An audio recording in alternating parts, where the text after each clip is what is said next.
E aí, Vini, essa eleição promete ser bem quente esse ano, né? Eu tô ansioso. Você tá ansioso? Estou ansioso para a eleição desse ano, Paulo Matias. Acho que o presidente Jair Bolsonaro faz uma afirmação aí otimista. Obviamente que não vai ser uma eleição fácil, né? Como a gente tem observado aí pelas recentes pesquisas eleitorais. Ainda que eu também acho que o Lula não vai ter toda essa intenção de voto que tem registrado nas pesquisas no primeiro turno, mas a gente sabe... Hã? Por que você acha que está superestimado? Eu acho que quando começar de fato aí as campanhas e voltarem aí as acusações de corrupção dos governos petistas, eu acho que os outros candidatos, eu acho que o Bolsonaro tem sido muito mais atacado agora, porque é o presidente, mas acho que quando começar a campanha, você vai ter ali o próprio Bolsonaro atacando o Lula, o Moro também atacando o Lula. Então, eu acho que a tendência é que os números do Lula caiam um pouco e nós vamos ter uma disputa acirrada sim. Mas prevejo que seja uma disputa acirrada entre Lula e Bolsonaro. Não vejo ainda esse potencial da terceira via com... de ser resolvida. Pro Bolsonaro? É a mais fácil. Eu não acho. É a eleição mais fácil do... Não, assim, vai ser difícil na questão de que tem o judiciário contra o Bolsonaro, agora estão querendo voltar com a CPMI das fake news, tem a imprensa contra o Bolsonaro também, então nessa questão vai ser difícil para o Bolsonaro, vai vir bombardeio de tudo que é lado, mentiras, tentando denegrir a imagem dele, tentando torná-lo inelegível, mas de outro lado... Eu acredito que seja muito fácil escolher entre o maior corrupto da história, financiador de ditaduras, que veio a público e falou várias vezes em entrevistas que, caso seja eleito, vai regular as mídias, né? Um ditador, sangue de ditador. E do outro lado a gente tem o Bolsonaro, que vai contra tudo isso, que cortou as regalias para ditaduras, que não tem nenhum histórico de corrupção no governo dele. Da pessoa Bolsonaro. Posso te fazer uma pergunta? Diga. Você acha que o Bolsonaro vai ser traído esse ano? Já está. Não, já foi. Por quem? Ainda tem alguns nomes aí que vão aparecer. Não quero me adiantar, Paulo. Acredito que eu posso estar enganada. Mas você acha que vai rolar traição? Já rolou uma agora essa semana. Já rolou uma agora. Ele tem a ver com educação.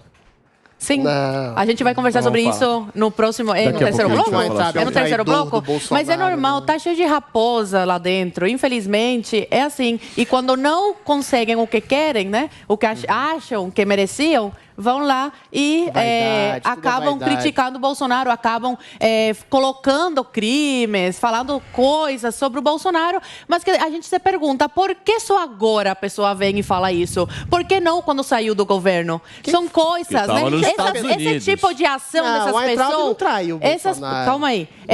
Não, eu não vou falar agora meu comentário, porque vai ser no terceiro bloco. Eu só quis dar uma pitada. Não, calma aí, eu não falei.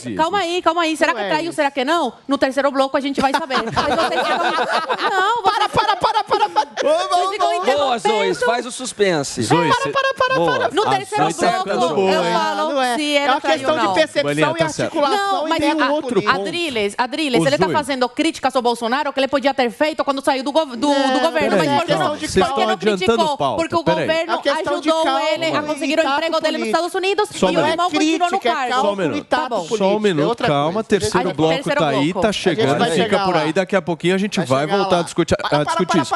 Só um minutinho. Tem um outro assunto nessa história eleitoral que eu não vejo muito foco, talvez, da imprensa nisso, as discussões políticas, mas que eu acho que é uma decisão importantíssima. A vice do Bolsonaro, quem é que vai ser? Vai ser alguém do Centrão?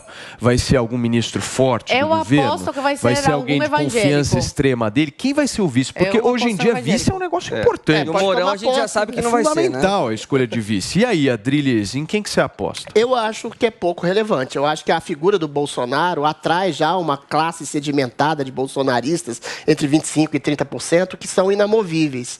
Eu acho que seria interessante colocar uma vice-mulher, alguém ligada talvez como a ministra Tereza Cristina, ligada ao agronegócio, agronegócio, ou alguém que tem uma espécie de centro-direita, ou sei lá, o Paulo Matias, uma pessoa assim, que tem um espectro político um tanto quanto mais moderado, que possa tornar a candidatura do Bolsonaro mais doce. Mas aí tem aquela coisa também, as hostes bolsonaristas mais inflamadas não querem ninguém mais doce, eles querem alguém ao contrário, um general de primeiro escalão, que seja mais aguerrido, que às vezes acham que o próprio Bolsonaro... Tem chance do Mourão ser vice de novo? Eu acho que tem. O Bolsonaro dá tantas idas e vindas que eventualmente falou esses dias que o Mourão tem sido um homem fiel ao governo, etc. E pode até ser que seja o próprio Mourão.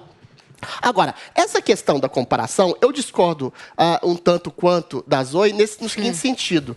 Eu acho que realmente todo mundo está contra o Bolsonaro, mas não é uma eleição tão fácil assim, de fácil assimilação para o povo, para o eleitorado. Tem um pouquinho de inteligência. Porque existe exatamente uma opressão, uma propaganda opressiva tão exorbitante em cima da potencial Bolsonaro genocida, nazista, ditador, o homem que deixou 600 mil pessoas morrerem de Covid, o homem que destruiu a economia, que tem uma inflação, uma das inflações mais altas, que tem uma queda de PIB. Ou seja, essa descontextualização promovida pela mídia, pelos seus opositores, pelos seus próprios ex-aliados, como o Sérgio Moro, que fazem parte dessa terceira via, fazendo esse tipo de comparação esdrúxula, né? E o Lula vai, de alguma forma, capitalizar isso. Ele vai rememorar os feitos do seu governo. A gente teve um crescimento exponencial, queda de inflação, distribuição do maná, do dinheiro para as pessoas. E a gente se esquece que, eventualmente, na época do Lula, teve um boom de crescimento mundial, baseado em commodities, na expansão chinesa, uma economia mundial que alavancou também a economia brasileira, só que Lula fez uma política social de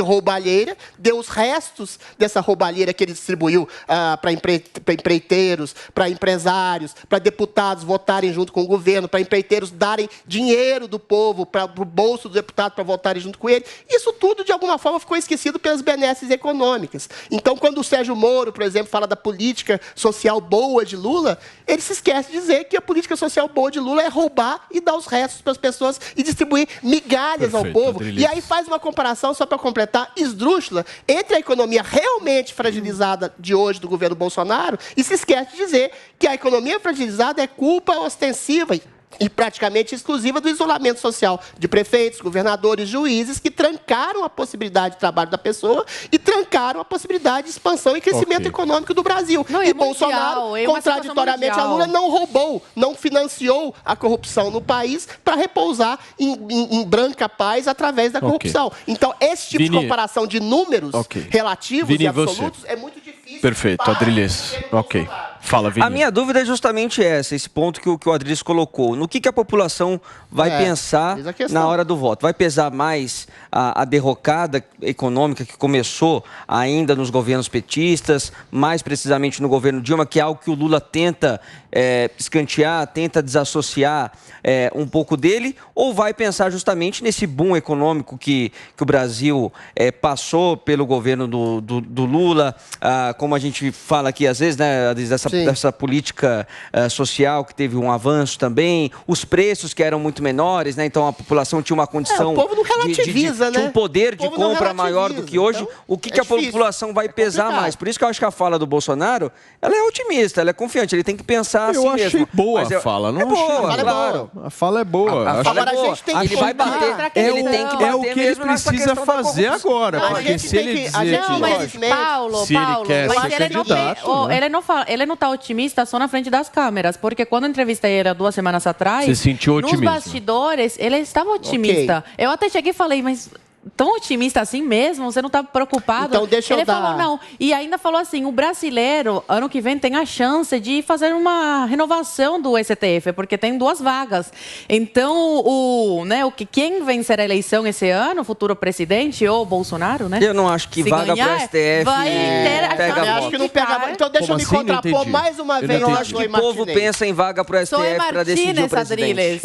Eu acho que o povo bem informado politicamente pensa assim. Mas isso é 20%. Como? Sim, mas pensa.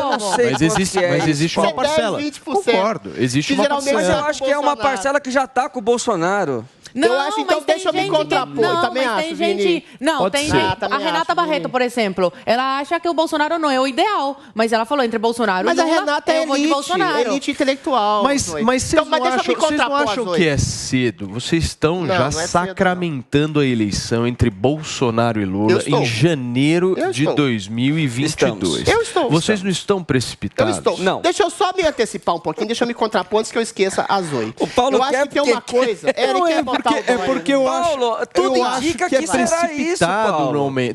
Tudo indica que não há movimentação política nenhuma, não há uma consolidação de um candidato da terceira via nenhum. Não há início da campanha. O Moro está aí, dando entrevista. Não há nenhum candidato da terceira via consolidado. O Moro, o Ciro, desde o ano passado. Todos esses vão fechar em um, Adrilles. Não vão. O Ciro Gomes vai fechar com o Moro. Tô te falando. Pelo amor de Deus. Não, o Moro não. O Moro não. O Ciro Gomes não. O Ciro Gomes provavelmente possa vir com o Lula, exatamente. Não, deixa eu só contrapor primeiro. Eu acho que tá cedo o negócio. Peraí, deixa eu me contrapor às outras. Existe uma perspectiva de cinismo de boa parte do povo brasileiro em relação a uma certa leniência em relação à corrupção. E aí eu digo que não é culpa do povo, porque quando essa mídia, quando jornalistas, quando políticos, a própria terceira via faz esse tipo de comparação entre Bolsonaro e Lula, dizendo, Bolsonaro tem um filho que fez rachadinha em 1915, Bolsonaro foi leniente em relação ao combate à corrupção, Bolsonaro fez emenda parlamentar que é tão terrível quanto o mensalão, como o próprio Moro diz nessa comparação esdrúxula. Então, o povo, a massa do povo que não é tão esclarecida assim, Zoe, eles tendem a achar, isso é que é tão complicado, que a corrupção de Lula, que desviou centenas de bilhões de reais do bolso do povo brasileiro para o bolso de deputados, é a mesma parecida com a leniência do Bolsonaro em relação à Lava Jato ou com seu filho, que eventualmente talvez tenha feito rachadinha 10 anos atrás. Então, assim, é todo mundo farinha do mesmo saco, então vou votar em quem me deu mais comida, que no caso, sem essa devida comparação de equação de um governo em pandemia, de outro governo em expansão mundial global, isso beneficia Lula. Então é esse tipo de discurso que beneficia Luiz Inácio Lula da Silva. Você conversa com nordestinos? A maioria é lulista. A maioria é lulista? Bom, meu pai... Meu pai contrata vários nordestinos. Não, peraí.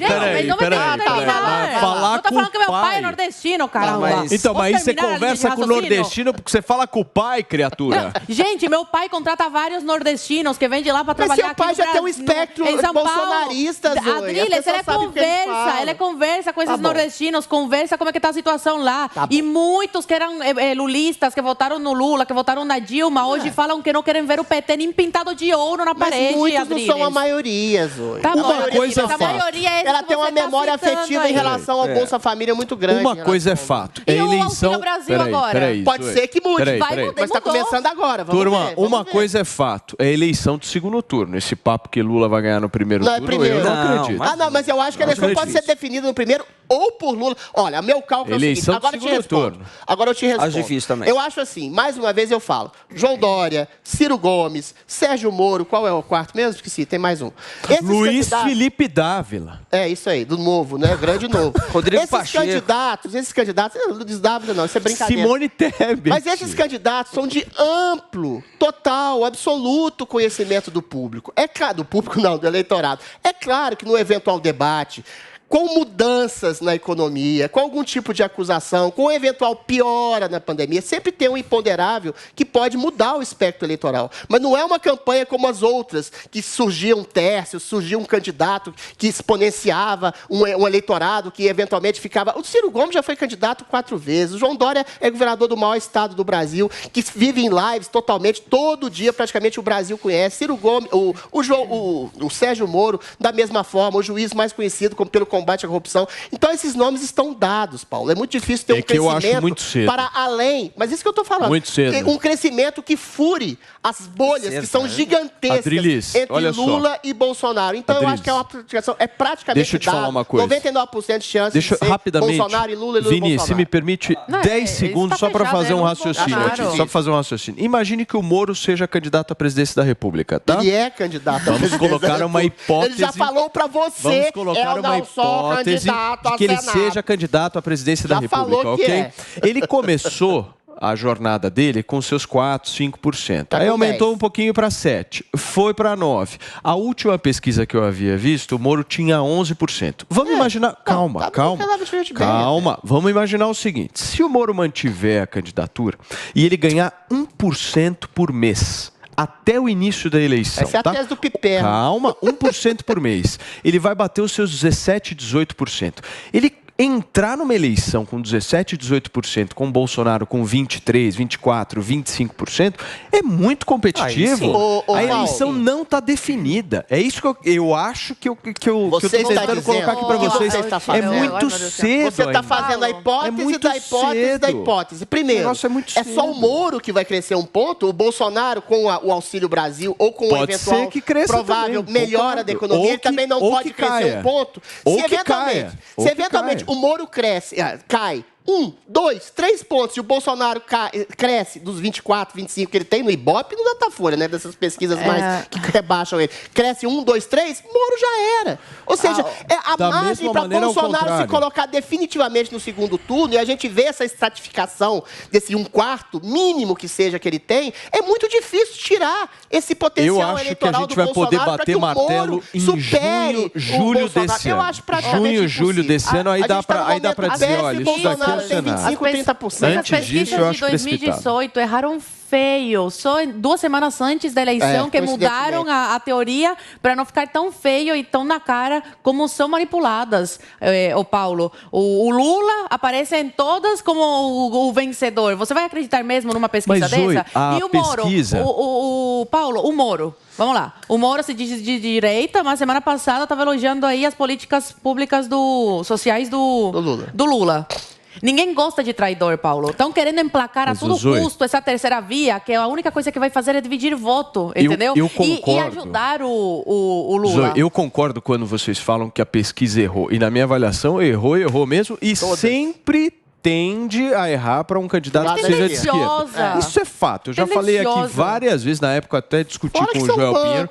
Essa é a minha avaliação sempre. Pode olhar, inclusive, a esquerda odeia o Moro, a direita odeia o Moro. Uma pequena parcela da população. O Moro tem uma rejeição à direita e à esquerda. Sobre a corrupção. Existe um ponto só que estava elogiando as políticas sociais do maior corrupto da história que ele vai colocar na cadeia. Então não dá para entender. Existe um ponto. Espera só um minuto, Adriles. Existe um ponto que eu acho que a gente tem que levar em consideração nas pesquisas, que é a tendência, e não os números. A tendência é a curva. Mas as pesquisas estão congeladas.